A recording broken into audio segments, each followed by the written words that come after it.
que Francisco tá bonito de amarelo. Me acordei agora. Eita, Francisco. Ainda tô, eu ainda tô descabelado aqui. Eita, Francisco. É só Essa, vitória. essa Olha semana aí, foi uma gente. semana. Olha minhas Bíblias, irmão. Eita, Francisco, você tá cheio de blibe, hein? Eita, esse Francisco é 10. Eu tenho aqui em cima. Meu amigo, É um pouquinho de Bíblia aqui. Umas 50. tá parecendo uma É. livraria. Só não tem a estante. Só não tem a estante apropriada para colocar, né? Mas vai ter. Jesus manda uma estante bem Vai legal chegar. para Francisco, Jesus. Manda mesmo, Jesus. Nesse dia ele vai mostrar. Francisco hoje está mostrando o antes. Depois ele vai mostrar o depois. Que Jesus vai providenciar uma estante bem bonita. E tem mais uma casinha ali. Eu acho que aquela casinha é bem da escola dominical. Ali é um minhaeiro Pronto, para guardar, botar moeda. pronto. Essa semana eu estava fazendo esse serviço aqui, eu fiz um piso aqui. Ó. Eu não fiz, não. O tio da minha esposa que fez. Coisa boa. Sua rua agora tá boa. Sua frente da sua casa, viu? É, Ó. Nesse dia vai fazer o muro, né, Francisco? tô esperando recurso. Vai chegar, vai chegar. Manda recurso para Francisco, Jesus.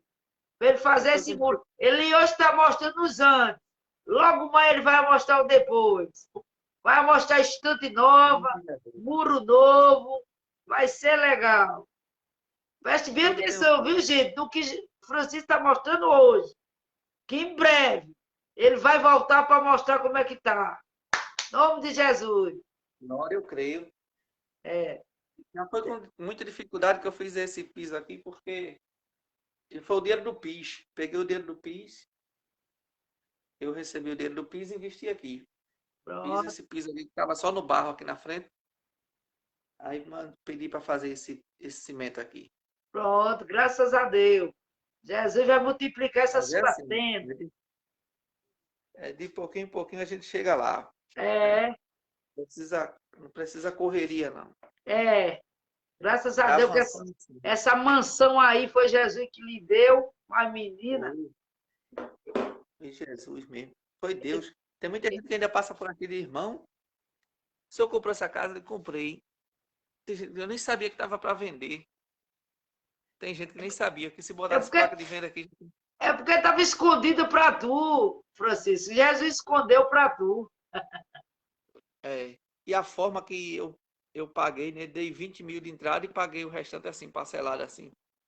Em parcela de 600 como se paga um aluguel. Isso é Jesus. E, e o preço foi barato, não foi caro. É Pelo, Jesus. pelo preço foi barato. Mas foi Deus mesmo. É Jesus. Só Ele. Jesus ele faz, É né? verdade. Quantas vezes eu me lembro, quando eu estou aqui dentro dessa casa aqui, eu me lembro. Claro que não é assim uma casa de luxo, mas é minha casa. Eu estou feliz porque é minha casa, É né? verdade. E quando eu morava numa casa de herdeiro da família da minha avó que faleceu, quantas vezes eu chorava dentro daquela casa pedindo a Deus uma casa. E eu dizia, Jesus, quando é que eu vou ter a minha? Muitas vezes eu chorei, Deus sabe. Muitas vezes eu ficava abatido, triste, desanimado, ouvia alguma coisa que eu não queria ouvir, né? Aí chegou o tempo de Deus, tudo tem um tempo determinado, É, e Deus não desampara ninguém. Do jeito que Ele faz na vida dos outros, Ele faz na nossa. Porque tem verdade. gente que só acredita que Deus faz na vida dos outros, né? Mas pode crer que Deus faz na sua também. Você não é diferente de ninguém. É verdade. O Deus que abençoa outros também vai abençoar você. Vai abençoar você. Agora tem o tempo certo, tem a hora certa de Deus. O problema é que nós somos inquietos e muitas das vezes somos apressados, né? Somos apressados queremos as coisas na carreira, queremos colocar Deus no canto da parede, para Deus fazer logo, mas Deus tem o tempo certo e a hora certa. É porque tem um versículo lá em Jó 14, que diz assim, 14 primeiro, foi Jó que disse isso. O homem nascido de mulher é de bem poucos dias e cheio de inquietação. Deus é eterno, né? Os anos de Deus não têm fim. Deus é eterno. E a vida da gente é curta. É o que a senhora costuma dizer, a vida é bem curtinha. Então, porque a gente se inquieta, é porque a gente vê o tempo passando e o tempo passa rápido e a gente não vê as coisas acontecendo. Aí a gente quer apressar Deus. Mas Deus não chega atrasado e nem chega adiantado. Ele vai chegar na hora certa. Oh, glória. Jesus disse para os discípulos, o tempo de vocês sempre está pronto, mas ainda não é chegada a minha hora. Né? Quando Maria estava apressando Jesus, né? Senhor, faltou o vinho na festa. Aí Jesus disse, mulher, que tenho eu contigo? Ainda não é chegada a minha hora. Então, possa ser que para os irmãos que estão assistindo aí, não chegou ainda a hora de Deus. Mas isso não significa que Deus não vai fazer. Então, somente espera no Senhor. Não te precipites, porque às vezes a inquietação faz a pessoa tomar decisão precipitada, como aconteceu com Abraão, que Deus prometeu a ele e a Sara um filho. Só que ele achou que Deus estava demorando e Sara, que quis dar uma ajudinha, ofereceu a Agar e teve realmente um filho, mas aquele não era o filho da promessa. E houve problemas lá na frente, porque quando a gente se precipita, só vem consequências ruins. Coisa boa é esperar na promessa, esperar a promessa com paciência. Esperei com paciência no Senhor e ele se inclinou para mim e ouviu o meu clamor. Então, quando a gente espera em Deus, tem que esperar com paciência. Eu sei que é difícil, tem momentos que as coisas estão tão apertado, vem um cutuca de um lado, outro cutuca de outro, para ver se a pessoa sai da posição. É para ver se a pessoa sai do lugar. E Deus também prova a nossa fé, para ver se a gente vai perseverar, se a gente vai prosseguir, se a gente vai estar sempre confiando em Deus. Né? Mas de uma coisa eu tenho certeza. É Isaías 54, é Isaías 64, versículo 4, né? Porque desde a antiguidade nunca se ouviu, nem com os olhos se viu, nem com os ouvidos se percebeu um Deus além de ti que trabalhe para aquele que nele espera. Aleluia. Verdade. Coisa boa é saber que Deus trabalha para nós, em benefício nosso. Não é que Deus é nosso empregado, mas Ele trabalha em nosso benefício. Ele trabalha em nosso favor. Enquanto a gente faz a obra dele, enquanto a gente canta, enquanto a gente prega, enquanto a gente está na escola dominical ensinando, enquanto você está fazendo as coisas de Deus, Deus está trabalhando por você. Está trabalhando. Mesmo que você não esteja vendo. Porque tem momentos que Deus está em silêncio. Nem sempre Deus está falando. Tem situação que Deus passa um longo período em silêncio. Mas o silêncio de Deus também é resposta. O silêncio de Deus também é resposta.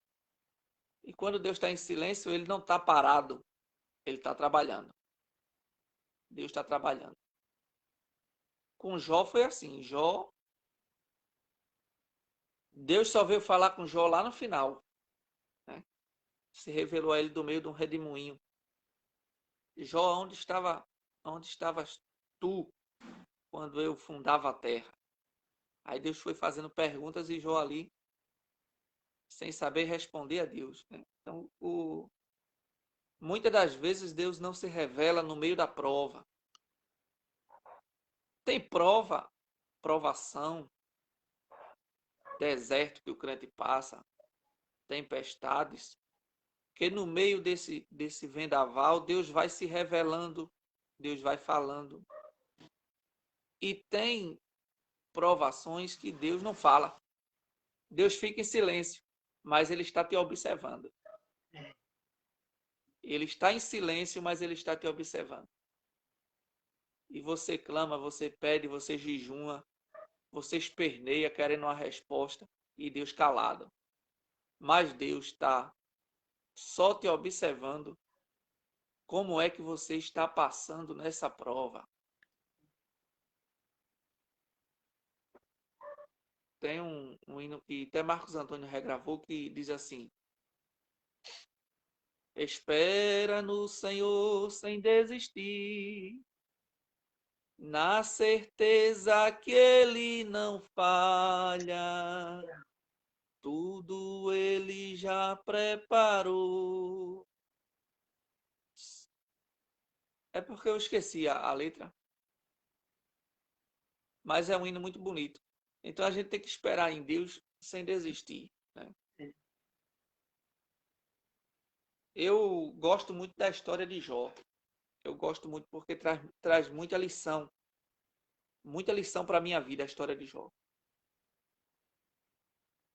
Jó vivia sossegado, tranquilo, era rico, família estruturada, cada filho no seu lugar, os filhos também bem sucedidos. Tinha muitos empregados, era respeitado na cidade que Jó era. Ele se assentava na porta da cidade, ele era respeitado na cidade.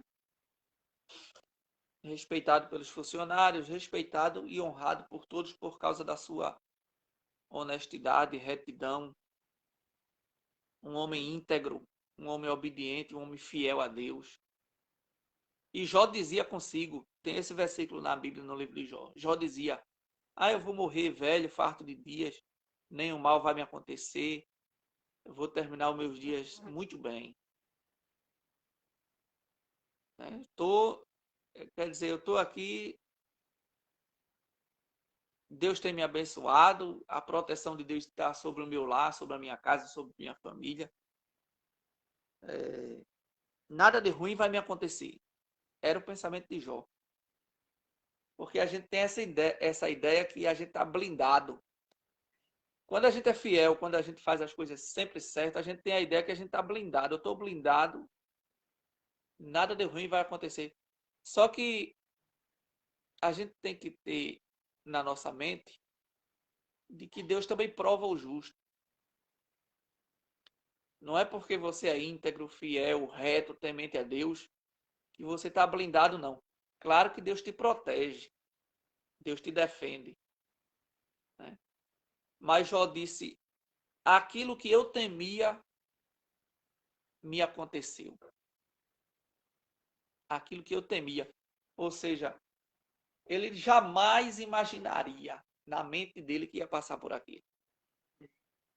Uma pessoa fiel, uma pessoa temente, uma pessoa obediente, uma pessoa que se desvia do mal, uma pessoa que agrada ao Senhor em tudo, vai esperar um negócio daquele? Vai não, vai dizer mais, vai dizer só daqui para frente é só vitória, é só bênção na minha vida. Aí de repente, sem ser avisado, que Deus não avisou, Deus não revelou, Deus não mandou um profeta para dizer, de repente, bah, só notícia ruim, uma atrás da outra. É fácil permanecer crente depois de tudo isso? É fácil. Aí a gente lê, parece que quando a gente lê superficialmente. Parece que é uma história de conto de fada, mas não é não. Não é uma história inventada, não. É algo real. Perder 10 filhos de uma vez. A gente não quer perder um. Eu não quero perder. Eu só tenho um aí, não quero perder. Se eu tivesse 10, eu não queria perder nenhum. mas perder 10 filhos de uma vez, perder a saúde completa, porque Jó perdeu a saúde completa, perder o respeito dos funcionários, foi abandonado por tudo, por todos. Até a mulher dele disse: olha, tu ainda retém a tua integridade com esse teu Deus? E na mente da mulher dele, que Deus é esse? E tu se sacrifica por ele, tu faz tudo por ele, tu se esforça por ele, tu és honesto, tu és uma pessoa boa, e tu só recebe mal. Que Deus é esse? A mulher não era madura espiritualmente, né? Mas tem muito crente hoje igual a mulher de Jó. Tem. Muitos, não é pouco não, é muitos. Quando as coisas começam a piorar, mas Deus, eu sou fiel, eu sou crente, e daí? E o que é que tem que tu é crente, que tu é fiel, que tu é honesto? Só quer benção? Foi o que Jó disse. Mulher, tu fala como uma louca. Receberíamos o bem de Deus e não receberíamos o mal? Não é que Deus faz o mal, mas o mal ali é no sentido de calamidade, de prova, de situação difícil.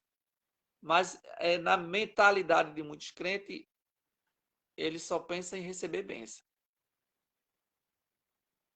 Receberíamos o bem de Deus e não receberíamos o mal? É como uma pessoa que faz, sempre está fazendo o bem por você. Quando aquela pessoa deixa de fazer uma única coisa, aí a pessoa do outro lado se revolta, se torna seu inimigo, fica bravo, se esqueceu dos 99% de coisa boa que recebeu e por causa de 1% a pessoa se torna até inimigo, né? Então, a mulher de Jó, ela tinha essa mentalidade, que Deus era que nem um Papai Noel, tinha que só dar benção, benção, benção, benção.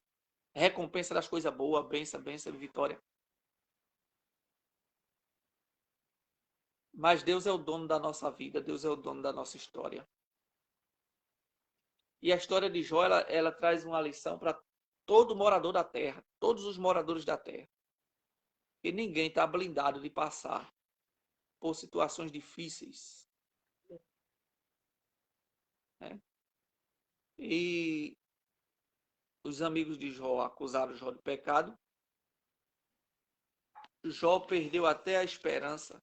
Tem um versículo,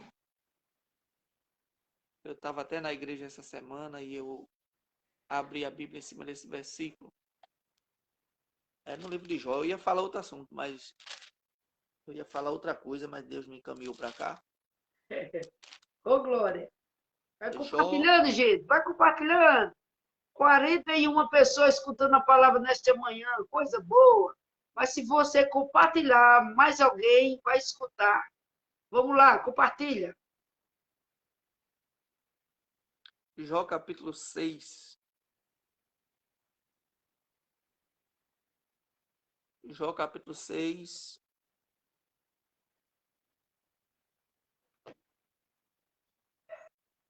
Deixa eu ver se eu acho o versículo aqui.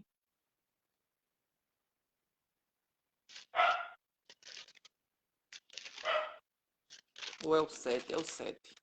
Jó 7.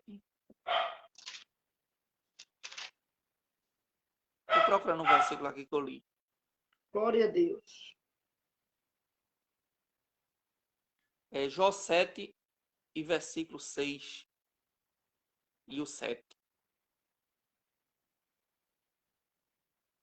Jó capítulo 7, versículo 6 e 7.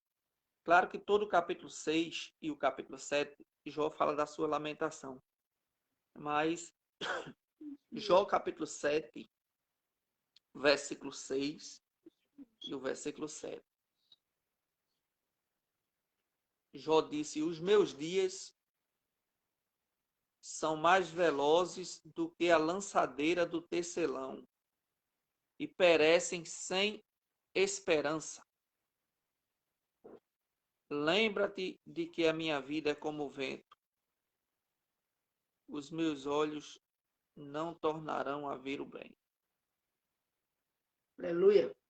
A esperança de Jó aqui, ela estava no fundo do poço. Jó aqui estava sem esperança nenhuma. No versículo 4 ele disse: Deito-me a dormir. Então digo: quando me levantarei? Mais comprida é a noite, e farto-me de me voltar na cama até a alva. A minha carne se tem vestido de bichos e de torrões de pó. A minha pele está gretada e se fez abominável.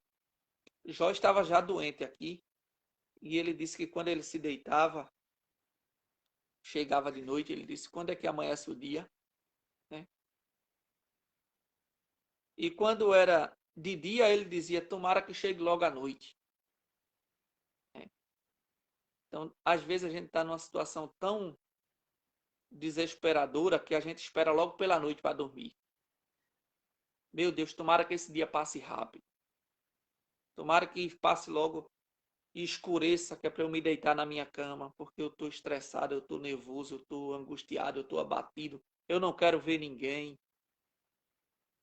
Então tomara que chegue logo à noite para eu dormir. Aí quando chegava de noite, aí ele não conseguia dormir, ele embolava na cama para um lado, para o outro, para um lado, para o outro. Era dor, era sofrimento. A enfermidade corroendo o corpo dele. Aí ele, quando é que vai amanhecer o dia? Quando estava de noite, ansiava pelo dia. Quando estava de dia, ansiava pela noite. Aí ele disse: os meus dias são mais velozes do que a lançadeira do tecelão. Quer dizer, ele está falando dos dias que são rápidos, que a vida do homem é rápida na Terra. A gente pensa, quando a gente é novo, que tem 15 anos, 16, 17, a gente pensa que tem muitos anos pela frente, muitos anos.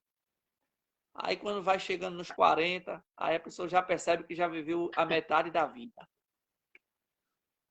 E daí para frente, aí você vai na contagem regressiva. 50, 60, 70. E chegar nos 80 é milagre, 90. Aí você já sabe que tem pouco tempo sobre a Terra. Isso é a realidade, não é medo, não é a realidade da vida. É a realidade da vida. A gente não nasceu para semente. Ninguém nasceu para semente. Né?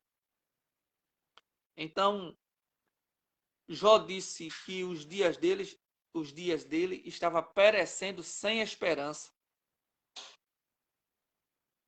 Ou seja, durante toda a história, durante toda a trajetória da minha vida, eu vivi uma vida bem, mas agora eu estou morrendo. Sem esperança. Eu não tenho. Jó estava dizendo para Deus: eu não tenho mais esperança no futuro. Já era para mim, já estou nessa idade. Acontece esse mal todinho na minha vida. Eu não tenho mais esperança para o futuro. Ele disse: minha vida perece sem esperança. Já era para mim. Aí ele diz aqui: lembra-te de que a minha vida é como o vento. Os meus olhos não tornarão a ver o bem. Ele não acreditava que ia voltar a ver o bem, as coisas boas acontecerem, devido ao momento da aprovação que ele estava passando, aquele momento difícil.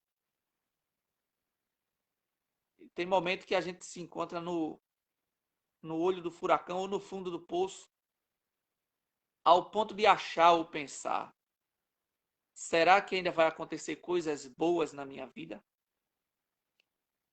Será que Deus ainda olha para mim? Será que eu ainda vou conquistar os meus sonhos, os meus desejos? Será que eu ainda vou sair dessa situação? Será que eu ainda vou sair dessa prova? E Deus lá do céu só observando Jó. Aí pulando aqui para o versículo, capítulo 14, que foram palavras do próprio Jó. Jó capítulo 14, que aqui eu creio que Jó estava se falando com Deus, mas ele estava, quer dizer, aqui Jó estava falando com Deus, né? Onde ele diz o versículo 14, primeiro que o homem nascido de mulher de bem poucos dias e cheio de inquietação, sai como a flor e se seca, foge também como a sombra e não permanece, né? E sobre este tal abre os teus olhos e a mim me fazes entrar em juízo contigo. Na mentalidade de Jó, era Deus que estava entrando em juízo com ele, Deus estava sendo contra ele, né? Jó chegou a desejar um tribunal entre ele e Deus para saber o que é que estava acontecendo. Jó chegou a desejar que Deus colocasse ele na frente dele. Claro que ele era pó e cinza, mas ele queria argumentar com Deus, para dizer: Senhor, qual é o meu pecado? O que foi que eu fiz? O porquê eu estou passando isso? Ele chegou a dizer, eu acho que é o capítulo 6, as flechas do Todo-Poderoso Aleluia. me atingiram. É capítulo 6, capítulo 6, versículo 4.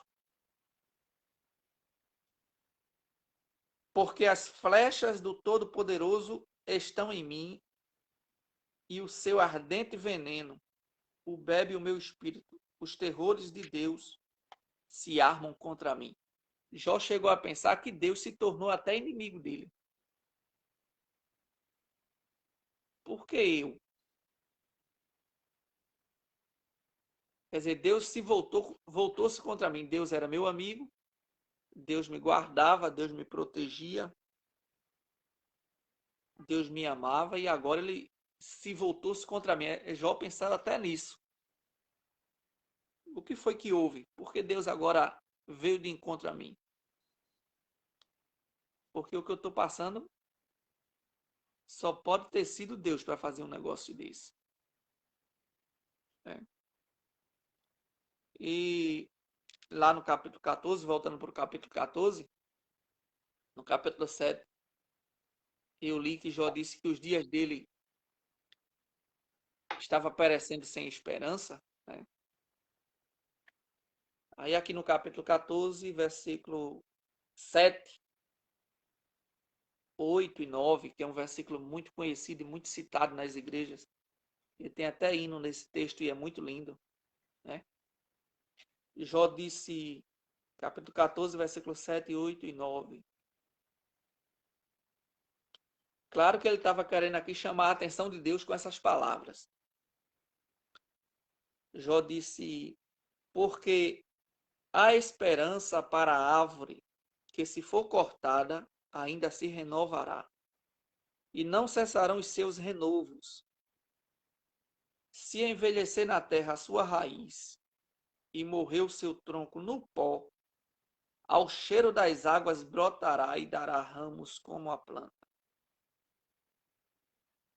Jó disse que ainda havia esperança para uma árvore. Uma árvore, quando é cortada no tronco, e às vezes vem o sol quente e queima aquele tronco, seca aquele tronco, até a terra onde está aquele tronco está totalmente seco. Aí Deus manda a chuva, aí a chuva molha a terra,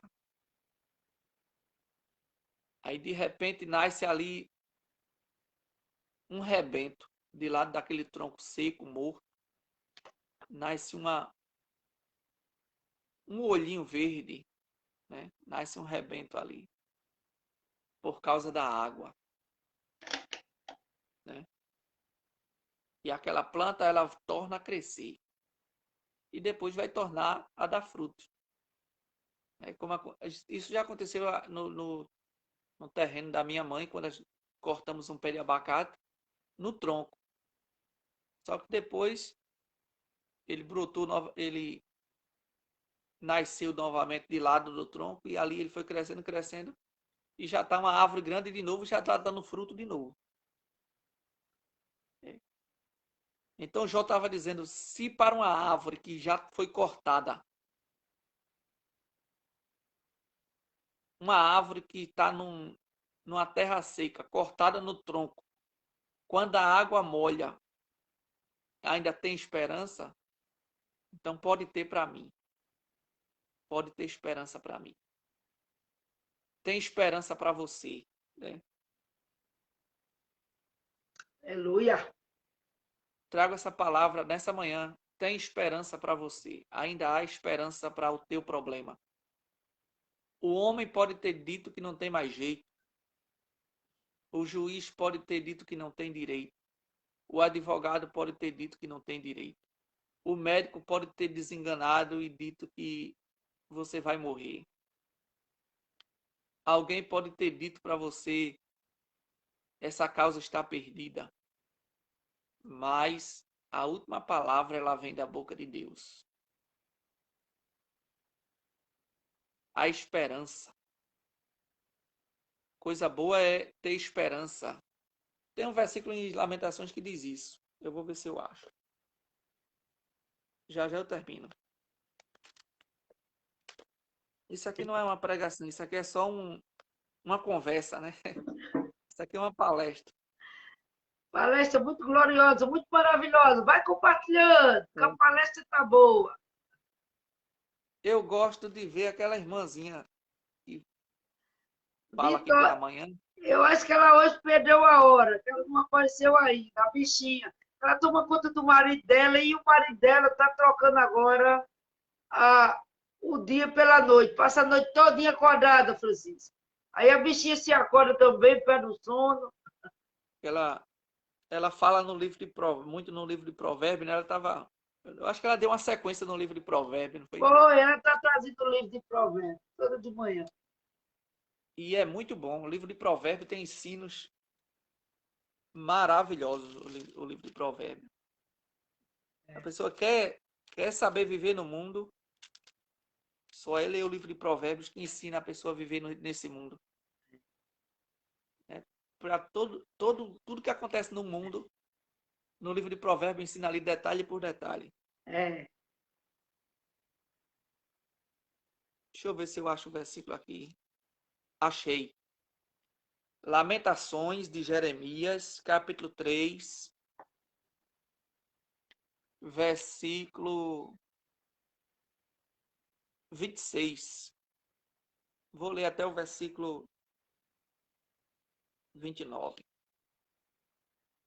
Lamentações, capítulo 3, versículo 26.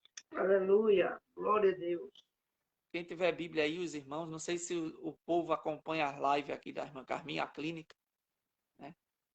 Não sei se acompanha com a Bíblia na mão, mas é bom, porque aqui essa clínica aqui, ela é Bíblia, né? Essa clínica aqui fala de Bíblia. O povo aqui Não é... já deve ter se acostumado, que aqui, bom é estar com a Bíblia na mão, para acompanhar. Aqui não é porque aqui um não é aqueles negócio profetismos, mentiroso. não, aqueles profetas mentirosos que ficam falando muitas línguas estranhas, que é tudo mentira. É. Não é que eu não creio, eu creio em línguas estranhas. Eu creio em dons espirituais, mas os mentirosos aí nas lives aí, profetizando, adivinhando nomes e tal. Eu não sei como é que tem gente que ainda cai num negócio desse. É. Eu não sei. Lamentações capítulo 3 e versículo 26. Bom é ter esperança e aguardar em silêncio a salvação do Senhor. Coisa boa é ter esperança, né? Quando a gente perde a esperança, não existe coisa pior. A pior coisa do mundo é perder a esperança. Só que tem um ditado que diz que a esperança é a última que morre. Mas nunca se esqueça que você é crente. A gente não é como o mundo, como o ímpio que não tem esperança. O ímpio, quando está atribulado, perturbado, e ele se vê num beco sem saída, Ou ele vai para o bar encher a cara de cachaça para esquecer o problema, que na mentalidade dele é esquecer o problema, mas na verdade ele está aumentando os problemas dele. Ou muitos tiram a sua própria vida, porque não tem esperança. Mas nunca se esqueça que você é crente. Mesmo que a sua fé esteja quase que invisível, mesmo que a sua fé esteja bem pequena, nunca se esqueça que você um dia entregou a sua vida na mão de Jesus. Nunca se esqueça que tem um Deus no céu, que mesmo estando em silêncio, Ele está trabalhando. Nunca se esqueça que Deus, apesar de ser poderoso, soberano, grande, Criador do universo, Ele atenta para os humilhados, Ele atenta para os humildes, Ele se inclina para ouvir o clamor daqueles que estão na terra. Nunca se esqueça disso. Vai passar, passa. Não perca a esperança. Não perca a esperança. A falta de esperança é para o povo que não conhece o Deus que você tem. A falta de esperança é para aqueles que não conhecem a Deus. Mas a gente é crente. Bom é ter esperança e aguardar em silêncio a salvação do Senhor. Está aguardando em silêncio. Aguardar em silêncio. Esse aguardar em silêncio aqui não significa parar de orar. Significa se aquietar. E quando a gente está inquieto, quando a gente está perturbado com alguma coisa,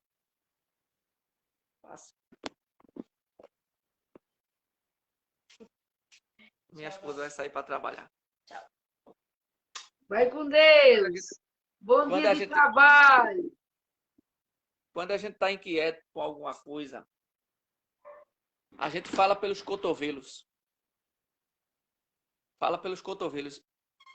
Aí encontra as pessoas na rua, aí fala do nosso problema. Aí chega na igreja, fala do nosso problema. Encontra um amigo, fala do problema. E a gente não consegue segurar dentro de nós o que está nos incomodando. E a gente sai falando. Vai no mercadinho, encontra uma conhecida. Mas, mulher, eu tô aperreada. Meu Deus, aí tá acontecendo isso, tá acontecendo aquilo. Eu tô estressado, eu tô isso, eu tô aquilo. Aí, às vezes, alguém não guarda o segredo. Não guarda. Tem gente que gosta de desdenhar. Tem gente que gosta de desdenhar da situação que a gente está passando. Aí diz logo, olha, sabe o que é isso? Isso é porque não tem sabedoria. Isso é porque não ora. Isso é porque isso. Aí começa a fazer julgamentos. São poucos e pouquíssimos, eu acho que é pouquíssimos, aquele que pega o seu problema e diz assim, eu vou te ajudar em oração. Eu vou guerrear contigo e Deus vai te dar vitória. Se conta nos dedos. Se conta nos dedos os que fazem isso. Amigos igual aqueles de Daniel, né? E quando Daniel estava com aquele problema ali para revelar o sonho do rei, Daniel chamou os amigos para orar. Olha, vamos orar. Vamos orar que o rei determinou um determinado prazo e a gente tem que orar para Deus nos revelar esse segredo aí. E os 4 juntos caíram em oração. E Deus, de noite, de madrugada, revelou o segredo a Daniel. Mas são poucos os que fazem isso. Muitos, quando ouvem a sua história, tá certo, vamos orar. Primeiro, eu acho que antes de contar a nossa história para os outros, a gente tem que se certificar de que aquela pessoa realmente é de oração. E se aquela pessoa não for de oração, nem conta. Você está perdendo tempo. só conte seu... Tem um hino de Oséias de Paula que diz assim: não conte sua história a ninguém, só conte sua história a Jesus. O homem solução não tem, silêncio é melhor, leve a cruz. Procure confidenciar a quem te conhece melhor. Nas horas difíceis, o teu grande amigo é Jesus. É? O nome desse hino é Confidência, de Oséias de Paula. Não significa que é errado contar. Mas quando contar, e se desejar contar, procure gente que anda de joelho e que tem a boca fechada. Porque tem gente que ora muito, mas tem a língua bem grande. A verdade é essa. Tem gente que ora tanto, tem 2 calos no joelho, mas a língua, meu Deus do céu, não segura não. É. Então, bom é ter esperança e aguardar em silêncio a salvação do Senhor. É silêncio. É nunca deixando de orar. Eu já orei por esse problema há 10 anos. Nunca vi solução nenhuma. Ore mais. Eu já vi testemunho de pessoas que oraram 20 anos, 30 anos. A Bíblia não diz que aquele que bate se abre? Aquele que pede recebe, aquele que busca encontra? O segredo é perseverar. O tempo é de Deus. O tempo é de Deus. Se Deus não quisesse te dar vitória, ele já tinha dito para você. Porque quando Deus não quer, ele diz logo. Ele manda alguém dar a resposta. Não. Ele usa alguém para dizer a você que não. E não ore mais por esse problema. Mas se Deus não disse nada, se Deus não falou nada, continue orando. Continue orando. Bom é ter esperança e aguardar em silêncio a salvação do Senhor. Essa salvação aqui não é só no sentido de ser salvo, salvar a alma. Significa o agir de Deus para tirar você daquele problema, daquela situação. Que a palavra salvação na Bíblia ela tem vários significados. Ela não, quando a gente fala em salvação na Bíblia, não significa só a salvação da alma. Significa também tirar a gente de um problema difícil. Deus salvou a gente daquela situação. E aqui, ó, o povo de Israel aqui, nas Lamentações de Jeremias, aqui estava em cativeiro, tinha pecado. E às vezes a gente entra nos problemas por causa dos nossos pecados, nossos erros, nossas escolhas, consequência dos nossos erros. Mesmo assim, a gente ainda pode contar com a misericórdia de Deus. Aqui no capítulo 3, versículo 22 de Lamentações, as misericórdias do Senhor são a causa de não sermos consumidos, porque as suas misericórdias não têm fim. Alguém pode olhar para você e dizer, deixa ele sofrer, deixa ela sofrer. Ele está pagando o preço pelos erros dele, ela está pagando o preço pelos erros dela. O que ele e ela está passando é consequência dos pecados dela. E não ter misericórdia de você. Alguém pode não ter misericórdia de você, não ter pena de você. E até se alegrar com o teu sofrimento. Porque o sofrimento veio por consequência de pecados. Mas mesmo assim, tem um Deus no céu que é rico em misericórdia. Rico em misericórdia, rico em misericórdia. E a Bíblia diz que as misericórdias do Senhor são a causa de não sermos consumidos. Porque as suas misericórdias não têm fim. Só não alcança a misericórdia de Deus aquele que não quer.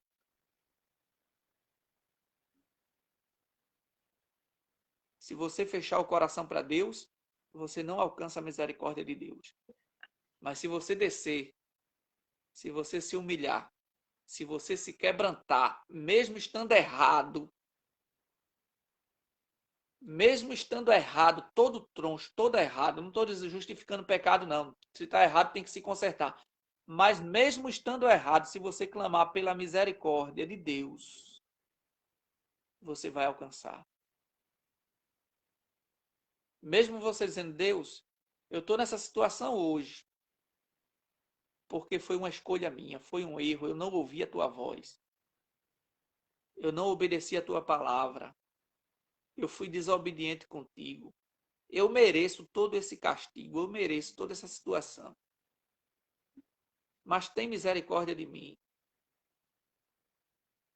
Tenha compaixão de mim, Senhor. Alivia meu sofrimento. Me tira dessa cova, me tira desse buraco, me tira desse aperto, me tira dessa tribulação, mesmo que foi eu que escolhi, foi consequência dos meus pecados, mas tem misericórdia de mim. Pode ter certeza que Deus vai te ouvir. Deus vai te atender. Deus vai te responder. Veja o que Davi passou. O que Davi fez não foi fácil. Ele já conhecia Deus. Ele adulterou, planejou a morte do marido da mulher, matou um inocente. Porque ali ele foi culpado. Deus cobrou dele como ele fosse o assassino, porque quem manda matar é assassino. O assassino não é só o que mata, o que manda matar também é assassino. E a mão dele estava manchada ali de um sangue inocente. E Deus mandou o profeta lá. Claro que as consequências veio, porque todo pecado ele traz sérias consequências.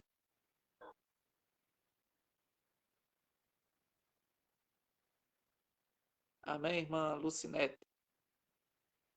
Os pecados ele traz grandes consequências na vida do ser humano e por muitas vezes essas consequências vai até a morte da gente por causa de erros passados, né?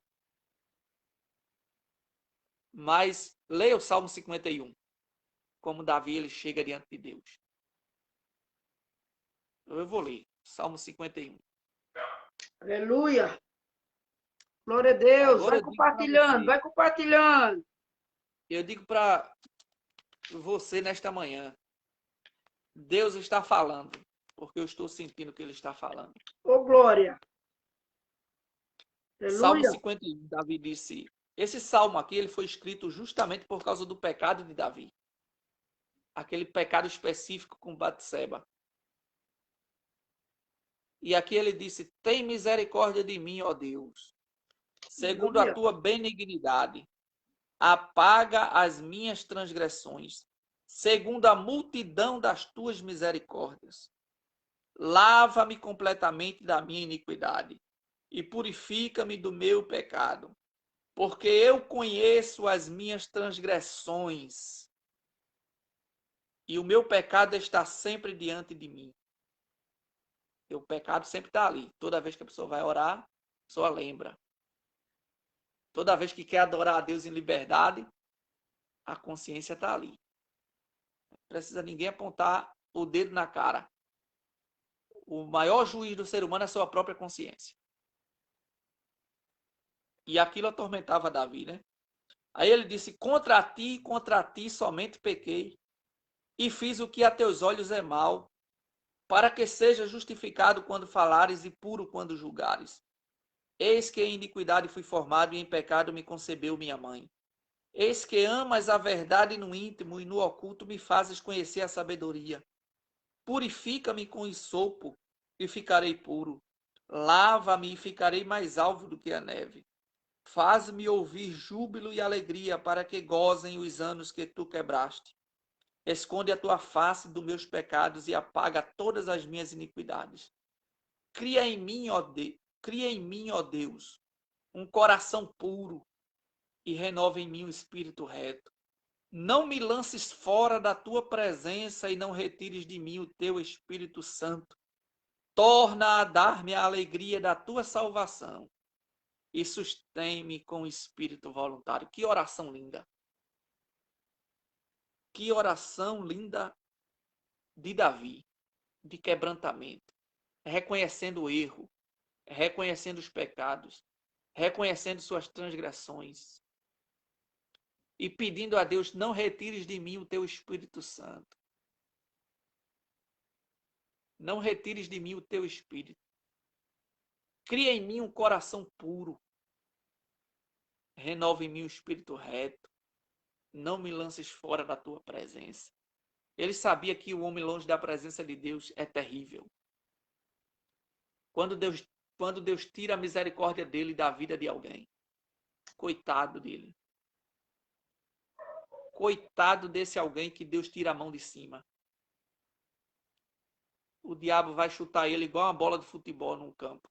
Chuta para lá, chuta para cá, chuta para um lado, chuta para o outro. Coitado. Mas as misericórdias do Senhor é a causa de não sermos consumidos. E misericórdia não é por merecimento. Misericórdia é pela graça de Deus. E não existe. Não existe ninguém mais misericordioso do que Deus. Eu duvido ter. É por isso que Davi disse, quando o profeta confrontou ele, ele disse: olha, caia eu na mão de Deus, mas não caia eu na mão dos homens.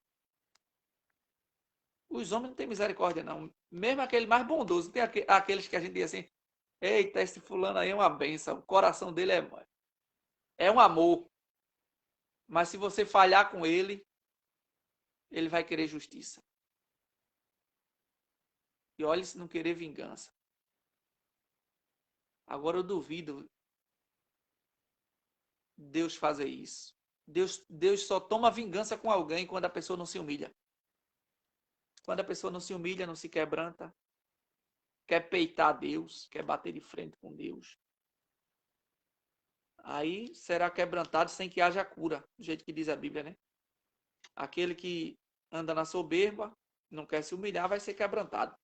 Mas se a pessoa se humilha, Acabe, que era um rei ruim, Acabe era ruim, era perverso, era mau, adorava Baal com a mulher dele, matou profetas de Deus. Quando Deus usou o profeta Elias para sentenciar a morte dele e do jeito que ele ia morrer, ele começou a se humilhar diante de Deus. Aí Deus disse: Elias, tens visto como Acabe se humilha diante de mim? O profeta deu a sentença. Aí Acabe pegou e correu para se humilhar. Deus disse: Elias, tem visto como Acabe se humilha diante de mim? O que eu disse que ia fazer, eu vou fazer, mas eu vou fazer com os filhos dele depois dele. Veja o valor e a importância da humilhação. Mesmo aquele que é mau, mesmo aquele que é ruim, mas quando se humilha, move o coração de Deus lá dentro, assim. Move o coração de Deus, se a humilhação for verdadeira, né? Move o coração de Deus. E Deus se aplaca, Deus revoga a sentença. A sentença é para a morte. Deus revoga a sentença. Não é que Deus é mentiroso e volta atrás, não, mas Deus revoga.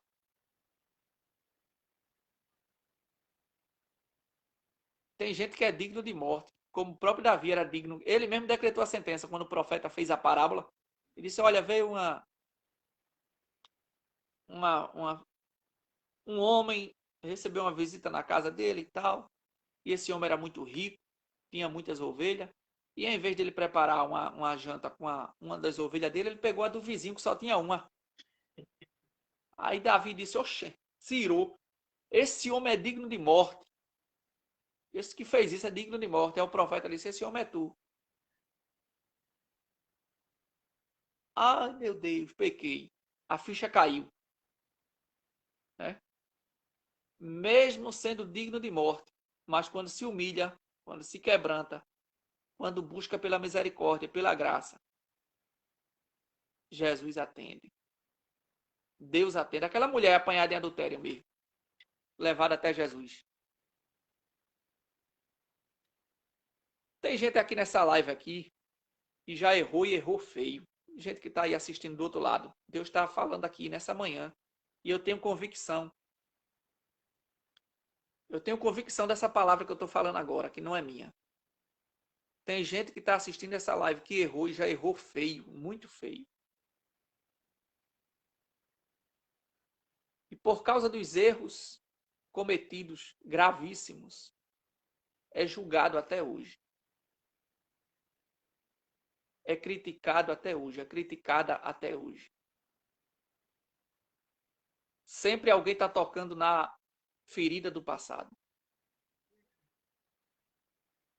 Mas eu quero te dizer nessa manhã, sossega o teu coração.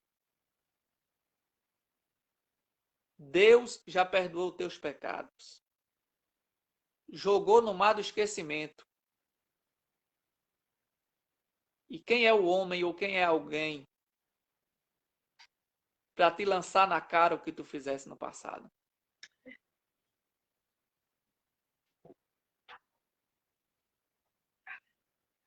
Se Deus é por nós, quem será contra nós? Aleluia. Se é Ele quem nos justifica, quem vai nos acusar? Se Ele te lavou com o sangue precioso dele, o sangue do Cordeiro Imaculado, quem é Satanás? Quem é Satanás para te acusar todo dia? Aleluia. Glória! Jesus está falando. Escute. Grande. Jesus está aqui, está forte. Aleluia. Aleluia. Grande. Sinta a presença do Senhor aí pertinho de você. Está Deus forte. traz essa palavra. Deus traz essa palavra de conforto para o teu coração nessa manhã. Aleluia. Jesus já te perdoou. Não aceita a acusação de Satanás. Rejeita as acusações do diabo e dos adeptos dele. Aleluia. Tua vida agora é outra. Não importa o tamanho da mancha. Grande. O sangue de Jesus, ele apaga todas as manchas. Todo tipo de mancha. Não importa a gravidade do teu problema, do teu passado. Pode andar de cabeça erguida. Aleluia. Pode andar de cabeça erguida. Como a irmã Carminha costuma dizer essa frase, dê uma tapa na cara de Satanás nessa manhã. Dê uma tapa na cara de Satanás. E diga, Jesus já me perdoou, Satanás. Deixa de ser mentiroso. Aleluia, aleluia. Deixar de ser mentiroso ele nunca vai deixar. Mas pode dizer, é mentira tua, Satanás. Tu és um mentiroso e pai da mentira. Eu estou lavado, purificado, santificado pelo sangue de Jesus e vou entrar no céu pelas portas. Oh, glória. E quem garantiu isso foi Jesus. Essa palavra que eu trouxe aqui não foi minha, ela veio de Deus. Oh, glória. Veio de Deus, eu senti no meu coração que veio de Deus. Não importa o teu passado, ande de cabeça erguida. Os homens não conseguem compreender o amor de Deus. O homem que está no pecado não consegue entender o amor de Deus, não consegue entender a misericórdia de Deus. Mas só entende quem recebeu essa misericórdia, esse amor e esse perdão. Quando trouxeram aquela mulher apanhada em adultério ali, todo mundo queria matar aquela mulher. E os homens não têm amor e nem têm misericórdia.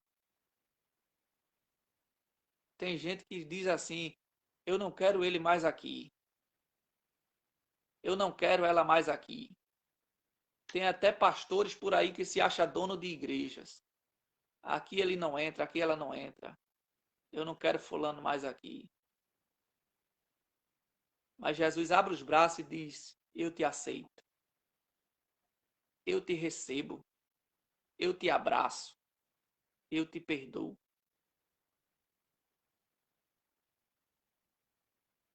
Enquanto muitos fecham a porta, Jesus abre a porta para você. E aqueles homens que pegaram aquelas pedras, que já estavam com pedra na mão para matar aquela mulher, pensando que Jesus ia dizer, é verdade, meta a pedra nela. Eles pensavam que Jesus ia dizer, joga pedra aí, que ela merece. Não. Ela merecia mesmo, não vou mentir.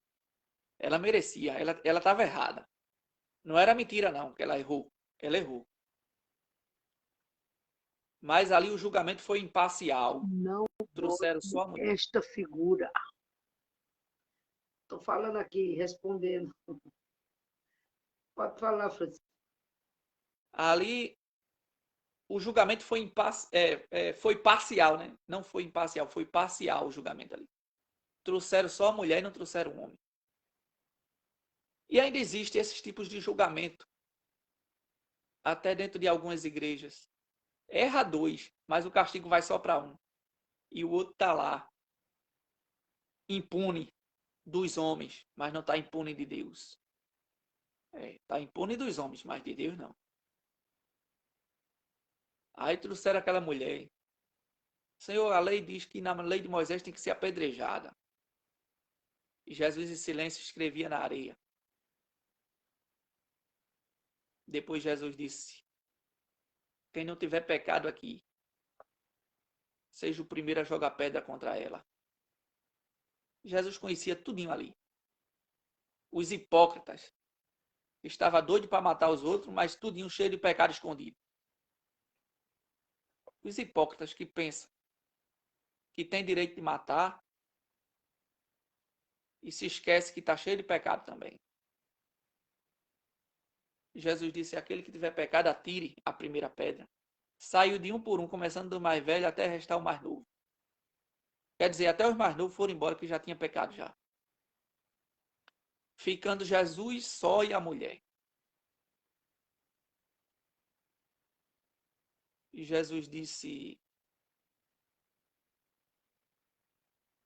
mulher, aonde estão os teus acusadores? Ninguém te condenou? E ela disse, não, Senhor. E Jesus disse, vá em paz, nem eu também te condeno. Vá em paz e não peque mais, né? Porque quando a pessoa recebe o perdão de Deus, você tem que valorizar esse perdão. Não volte a pecar novamente. Porque já aqui a gente está falando do perdão de Deus, mas a gente sabe que tem gente que é assim, gosta de viver na prática do pecado. Aí já é diferente, né? Porque o pecado na vida do cristão é um acidente. É um acidente de percurso. Mas já tem gente que gosta de estar na lama direto. Aí já é outra história diferente. Totalmente diferente. Então Jesus disse, vá em paz e não peque mais. Nem eu te condeno. Pronto, aquela mulher saiu dali perdoada. Ela que já estava com a sentença de morte decretada. Mas Jesus é amor, é misericórdia e é perdão, porque Deus conhece. Enquanto aquela mulher estava ali em silêncio, não dizia nada, mas eu tenho certeza que o coração dela ali estava falando com Deus. Estava falando com Deus ali, e Jesus ali, que é Deus, estava sondando o coração dela. Então, essa palavra que Deus trouxe para nós, eu não pensava em falar isso. Eu não imaginava falar isso. Mas a gente fala o que Deus determina, né? Então, a palavra para você nessa manhã, ande de cabeça erguida. Jesus já te perdoou. Se alguém te rejeita, Jesus te abraça. Alguém relembra o teu passado, mas Jesus não lembra mais. Quando Jesus diz que jogou para trás das suas costas, tem esse versículo, acho que é em Malaquias, acho que é Malaquias. Deus diz que joga os nossos pecados para trás das costas dele, para o mar do esquecimento, já era. Não haverá mais lembrança na mente de Deus. Tem na mente dos homens. Os homens sempre vai dizer, vai olhar para você e vai querer, alguém pode desdenhar de você. Mas o que importa é o que você é agora. O que importa é o que você é hoje. não é o que foi ontem. É o que você vai ser daqui para frente. Jesus não faz isso? Jesus não é especialista em fazer isso? Ele disse que veio buscar e salvar o que se havia perdido. Ele não veio buscar quem já estava achado, não. É quem se perdeu. Ele não veio levantar quem está de pé, não. Ele veio levantar quem está caído. Ele veio dar vida a quem está morto. Ele veio trazer esperança para quem está com a vida totalmente já desgraçada, que não tem jeito para nada. É para esse que Jesus veio. Essa Elizabeth está pedindo para você repetir esse versículo aí. Jeremias, Lamentações de Jeremias. Fala sobre a misericórdia. Lamentações de Jeremias, capítulo 3. Deixa eu ver qual foi o versículo. O capítulo é 3. Lamentações de Jeremias, capítulo 3. O 26, o 29, né? E versículo 22. Lamentações 3 e 22. Para concluir, eu vou ler aqui, ó, o 29. Ponha a boca no pó, talvez assim haja esperança. Pronto. Põe a tua boca no pó. Acho que a irmã Carminha foi do tempo que o povo orava com a boca no pó, não era? Foi. Eu fui desse tempo. Hoje não faz mais isso, não. Bota o rosto. Naquele tempo a gente botava o rosto no pó. Hoje em dia o povo bota o pó na cara. Naquele tempo era rosto no pó, literalmente. Quando a gente levantava, estava lavado de lágrimas. Mas a vitória estava na mão. Eu fui desse tempo e era bom.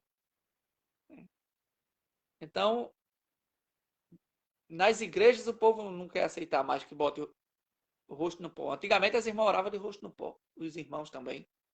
Nas consagrações, ciclo de oração, culto matutino.